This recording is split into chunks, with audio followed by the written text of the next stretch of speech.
우리나라에는 정말 많은 수족관들이 있고 요즘 대부분의 수족관이 매출이 안 나와 어렵게 운영을 하고 있습니다. 그런데 이런 시기에도 자꾸만 장사가 잘 되는 수족관이 있는데요. 왜 자꾸 장사가 잘 되는데?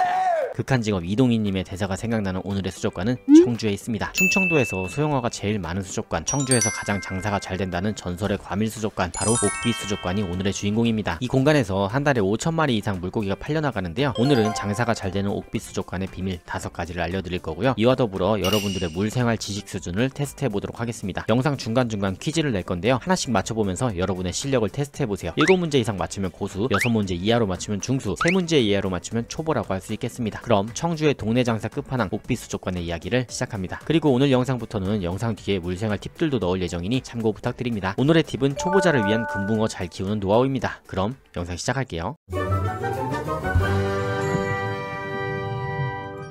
둥글고 넓은 몸집에 다양한 무늬를 가진 디스커스도 보이는데요. 언젠가 수초왕에서 꼭 해보고 싶은 물고기입니다. 개인적으로 디스커스는 수초왕에 들어갔을 때 그 진가를 발휘하는 것 같습니다. 알에서 부화한 치어를 부모의 몸에서 나오는 점액을 먹이는 특별한 양육 방식을 가지고 있는데 아쉽게도 그런 장면은 찍지 못했네요. 그리고 디스커스는 컨디션이 좋지 않으면 색이 바뀌기도 하는데 옥비수족관의 디스커스들은 상태가 아주 좋아 보입니다. 그럼 첫 번째 퀴즈 갑니다. 디스커스는 왜 열대어의 황제라고 불릴까요? 1번 크기 때문에, 2번 아름다운 색과 체형 때문. 정답은 2번입니다. 디스커스는 화려하고 고급스러운 외모 때문에 열대어의 황제라는 별명을 가지고 있죠. 옥비수족관에는 이렇게 다양한 디스커스들도 가득가득합니다. 소형어로 유명해서 소형어만 많은 줄 알았는데 아니더라고요. 다양한 가재와 새우도 있었는데 요즘 핫하다는 미니 오렌지 가재가 보이네요. 사용 난이도가 상대적으로 쉬워서 초보자도 키우기 좋은 생물 중 하나고 작은 수조에서도 키울 수 있어서 인기가 아주 많죠. 수조에 바위, 나무 조각, PVC 파이프 등 여러 은신처를 마련하는 것이 좋습니다. 특히 합사어가 있다면 탈피 중 보호받을 수 있도록 은신처는 필수입니다. 근데 얘는 왜 이렇게 싸우냐? 그 외에도 비시림프, 생이새우 등 다양한 새우들이 있었는데요. 생각보다 새우 가격도 괜찮더라고요. 자, 그럼 퀴즈 갑니다. 비시림프 새우와 생이새우는 같이 키워도 폭발한다? O, X. 정답은 X입니다. 비시림프 새우와 생이새우는 요구하는 사육 환경이 다릅니다. 처음에는 합사가 돼도 보통은 환경에 조금 더 맞는 쪽만 개체수가 늘어나게 되죠. 단정 금붕어들이 바글바글한 어항인데요. 역시나 장사가 잘 되는 이렇게 유지할 수 있는 거겠죠? 이렇게 많아도 2주에서 3주면 다 분양 나간다고 합니다. 소형어가 정말로 많은 옥비수족관이지만 수족관에 꽂힌 금붕어를 안 보여드릴 수 없으니까 이쁜 녀석들로다가 몇 종 보여드릴게요. 통통한 난주들도 보이고요. 귀여운 오란다들도 가득합니다. 뻐끔거리는 거 보니까 봉달하고 싶은 충돌이 올라오더라고요. 사실 금붕어는 모두에게 친숙한 물고기지만 요즘 금붕어들은 퀄리티가 어마무시하죠. 금붕어는 평균 수명이 5에서 10년 이상으로 알려져 있지만 수많은 개량을 거치면서 수명이 조금 줄어든 것이 현실입니다. 그럼 퀴즈 나갑니다. 금붕어는 새끼를 낳는다? O, X. 정답은 X입니다. 금붕어는 알을 낳는데요. 알부터 금붕어까지의 과정은 슬기로운 물생활 어생의 길을 보시면 자세히 보실 수 있습니다.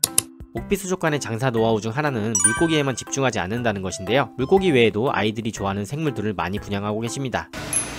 우와, 지금 저 안에 주머니가 있는 거예요? 네, 그렇죠. 와, 여기서 태어났나봐요. 네. 진짜 작네요? 네. 제가 갔을 때 슈가글라이더들이 한창 태어나고 있었는데요. 다른 귀여운 생물들도 보여드릴게요. 우파루파들도 굉장히 많았는데요. 멍 때리면서 헤엄치는 게 너무 귀엽죠. 어생일기 때 알부터 키웠던 우파루파가 생각납니다. 그 외에도 아이들이 좋아하는 거북이들도 많았는데요. 반수생 거북이들 뿐만 아니라 육지 거북이도 있었고요. 장수풍뎅이까지 있었습니다. 이런 것들 하나하나가 쌓여서 다 매출이 된다고 하네요. 수족관이지만 물고기 외에 구색도 잘 갖추는 것이 동네 매출 1등하는 첫 번째 전략입니다.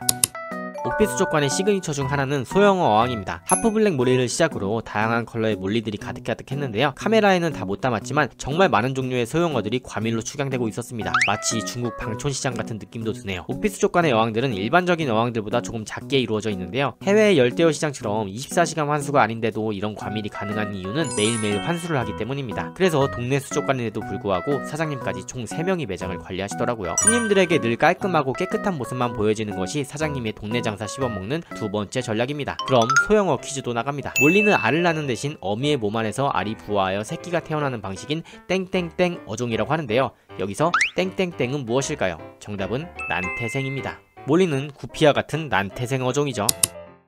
코리도라스 종류도 정말 많았는데요. 코리도라스는 관상용으로도 그렇고 산란을 위해서도 그렇고 4마리에서 6마리 이상의 그룹으로 키우는 것이 좋습니다. 웬만한 어종들과도 합사가 쉬운 청소물고기죠. 물고기를 처음 키우시는 분들은 청소물고기라는 말에 웬만하면 다 분양받아 가신다고 하시더라고요. 그래서인지 역시나 가득가득했습니다. 작은 몸집에 다채로운 색깔을 자랑하는 구피들도 가득했습니다. 한때 인기 많았던 핑크키티도 보이네요. 그럼 퀴즈 들어갑니다. 다음 중 구피의 원산지는 어디일까요? 1번 남아프리카, 2번 동남아시아, 3번 남아메리카, 4번 북유럽. 정답은 남아메리카입니다. 구피는 다른 영상에서도 워낙 많이 봤으니까 빠르게 넘어갈게요. 합사가 안되는 베타의 단점을 보완하기 위해 암컷 베타항이 유행한다죠. 역시나 트렌드를 반영해 옥비수족관도 암컷 베타항을 마련해놨습니다. 지방수족관임에도 불구하고 이렇게 트렌드를 빠르게 따라가는 것이 동네 장사 씹어먹는 세 번째 전략입니다. 그럼 여기서 퀴즈 하나 나갑니다. 베타는 어떤 특별한 호흡 구조를 가지고 있어 공기 중에 산소도 호흡을 할 수가 있는데 이 구조의 이름은 무엇인가요? 1번 아가미, 2번 피부호흡, 3번 미로기관, 4번 폐. 정답은 미로기관입니다. 베타는 미로기관이라는 구조를 가지고 있어 물속뿐만 아니라 공기 중의 산소도 흡수할 수 있습니다. 그럼 넘어갈게요. 그 외에도 씨앗수초 시바라하는 공간도 있어서 손님들의 호기심을 자극하고 있었고 무균수초, 포토수초를 포함해 수초 구색도 다양했습니다. 편집하면서 다시 봐도 굉장히 싱그러운 느낌이 들면서 힐링이 되네요. 이 정도면 여러분이 어떤 수초를 원하던지 다 있을 것 같습니다. 이때 생각해보면 의외로 물고기 찍을 때보다 수초 찍을 때가 더 힐링이었던 것 같아요. 자, 그럼 퀴즈 갑니다. 씨앗수초를 드라이 스타트 할 때는 어떤 환경에서 가장 잘 발아야 할까요? 1번 충분한 조명과 습한 곳, 2번 약한 조명과 빠른 물 흐름. 네, 정답은 충분한 조명과 습한 곳입니다. 드라이 스타트를 할 때는 랩핑과 함께 충분한 조명을 쏴주셔야 합니다. 옥피수족관은 용품 구색이 정말 말도 안 되는데요. 대형 수족관을 빼놓고는 이렇게 용품이 많은 곳은 처음 봤습니다. 사실 요즘 용품 팔아봤자 남는 게 없어서 용품은 그냥 서비스다라는 게 업계의 정설인데 고객들의 번거로움을 덜기 위해 이렇게나 많은 서비스들을 준비해 놓으시다니 장사 잘 되는 곳은 다 이유가 있네요. 저도 나중에 수족관 창업하면 용품은 하지 말아야지 라고 생각했는데 갑자기 좀 부끄러워집니다. 어쨌든 도매상급으로 많은 상품 구색이 동네 장사 씹어먹는 네 번째 전략이었습니다. 옥피수족관의 5번째 전략은 SMC 군형인데요. 이 중에 네 취향이 한 명쯤은 있겠지? 라는 SM 보이그룹 구성처럼 이 중에 네 취향 물고기 하나쯤은 있겠지? 라는 식의 물고기 구색인데요. 정말 저도 모르던 물고기들이 가득가득 하더라고요. 일단 한번 들어오면 빈손으로 나올 수 없는 물고기 구색들이었습니다. 새로운 물고기들은 일단 다 들여오시다 보니 어떤 건 사장님도 이름을 헷갈려 하시더라고요. 그 중에서 저는 이 미꾸라지 같은 녀석이 마음에 들었는데 이름은 요요로치입니다. 주로 인도와 파키스탄의 강에서 발견되고 얌전한 성격을 가지고 있어 잡식성입니다. 이외에도 라미네지들도 종류별로 구성된 것이 물고기 박물관 같은 느낌이었습니다. 정리해보면 수족관이지만 물고기 외의 구색도 잘 갖추고 손님들에게 늘 깔끔하고 깨끗한 모습을 보이고 트렌드를 빠르게 따라가며 다양한 상품 구색을 갖추고 다양한 물고기 구색을 갖추는 것이 옥피수족관의 성공 비결인 것 같습니다. 이렇게 해서 수족관 업계가 힘든 요즘 온라인 없이 오프라인 동네 장사를 정말 잘하시는 옥피수족관을 한번 살펴봤는데요. 특히나 요즘 오프라인만 해서는 답이 없다는 게 정설인데 이렇게 하신다는 게 정말 대단하신 것 같습니다. 상권별, 지역별 적합한 운영 방법이야 다 있겠지만 옥피수족관은 본인의 상권에 최적화된 운영을 하고 계신 게 아닌가 싶습니다. 그리고 옥피수족관뿐만 아니라 다른 수족관들도 정말 잘 되셨으면 좋겠네요. 혹시라도 운영이 많이 어려우신 사장님들은 연락 주시면 제가 도움을 드리도록 할 테니 힘내십시오. 그럼 오늘 영상은 여기까지 하고 초보자를 위한 금붕어 사육 꿀팁을 마지막으로 영상 마치겠습니다. 물뽀. 제가 물생활 유튜브 4년차인데 그간 물생활에 대한 공부가 많이 부족한 것 같아서 저희 카페에다가 제가 공부하는 내용들을 간단하게나마 적어두려고 합니다. 정리한 내용들은 가능하면 자주 저희 영상에도 이렇게 소개해드리도록 할게요. 혹시라도 추가적인 의견이나 함께 공부하시고 싶으신 분들은 슬기로운 물생활TV 카페로 오셔서 함께 의견 나누며 공부해보셔도 좋습니다. 요즘은 틈틈이 금붕어 키우기를 공부하고 있는데요. 저 말고도 금붕어에 관심이 있으신 분들이 많을 것 같아서 정말 기본적인 5가지 팁을 공유해보려고 합니다. 틀린 내용이 있으면 유튜브 댓글이나 카페 댓글로 말씀 부탁드립니다. 언젠가 금붕어 키우기 도전하실 여러분들 화이팅입니다. 적당한 수조 크기. 금붕어는 넓은 공간을 좋아합니다. 그래서 수조는 최소 2자에서 3자 이상이 필요하죠. 너무 작은 수조에서는 금붕어가 스트레스를 받거나 건강이 나빠질 수 있습니다. 첫 주는 금식 참는 게 중요합니다. 처음 금붕어를 데리고 오면 일주일 동안은 밥을 주지 않는 게 중요합니다. 금붕어가 새로운 환경에 적응할 시간을 주는 건데요. 금식을 하면 소화 문제가 생기지 않아서 오히려 건강에 더 좋습니다. 먹이 주고 싶은 마음 꾹 참고 기다려주세요. 물고기가 굶어 죽는 경우는 거의 없습니다. 소금과 약품의 적절한 사용. 소금에만 의존하지 마시고 상비약은 항상 구비해두세요. 소금만으로도 해결되는 경우가 있지만 아닌 경우도 많답니다. 그리고 질병 관련 문의는 수산질병관리원이나 구입처에 문의하시는 게 좋습니다. 물고기는 한 번에 한 곳에서만 분양받으세요. 물고기를 여러 곳에서 분양받으면 각 장소마다 다른 바이러스에 노출될 수 있습니다. 그러니 한 곳에서 물고기를 구입해 오시는 게 좋습니다. 그리고 금붕어는 분양처에 문의하는 게 제일 정확하고 좋습니다. 가장 믿을만한 업체를 고르시고 여기저기 묻기보다는 분양받으신 곳에 상담하면서 키우는 것이 좋습니다. 아무리 다른 사람, 다른 업체에 물어봐도 구매처보다 잘 알지는 못합니다. 그러니 꼭 제대로 된 업체를 고르시길 추천드립니다. 이렇게 하면 금붕어들이 스트레스를 덜 받고 건강하게 자랄 수 있습니다. 급하지 않게 환수는 천천히 하세요. 빈수조라면 처음 한 달 동안은 환수를 하지 않는 게 좋습니다. 환수를 너무 자주 하면 물고기가 적응할 시간이 부족해집니다. 한 달 후에 물을 30% 정도 갈아주면 충분합니다. 그때까지는 참을성을 가지고 기다려주세요. 그리고 정해진 환수량은 없습니다. 어항별, 컨디션별로 다 다릅니다. 상황에 맞는 적정한 환수량을 정해두세요. 금붕어를 처음 키우시는 분들에게 중요한 건 참을성 같습니다. 밥을 주고 싶어도 참고 물을 갈고 싶어도 참아야 금붕어가 건강하게 적응할 수 있죠. 이외에도 정말 많겠지만 정말 간단한 것만 정리하자면 이 정도인 것 같습니다. 추가로 저희 카페에 아침 햇살님이 댓글 남겨주신 부분 보면서 마무리하겠습니다. 물보의 물생활 공부는 계속됩니다. 물보.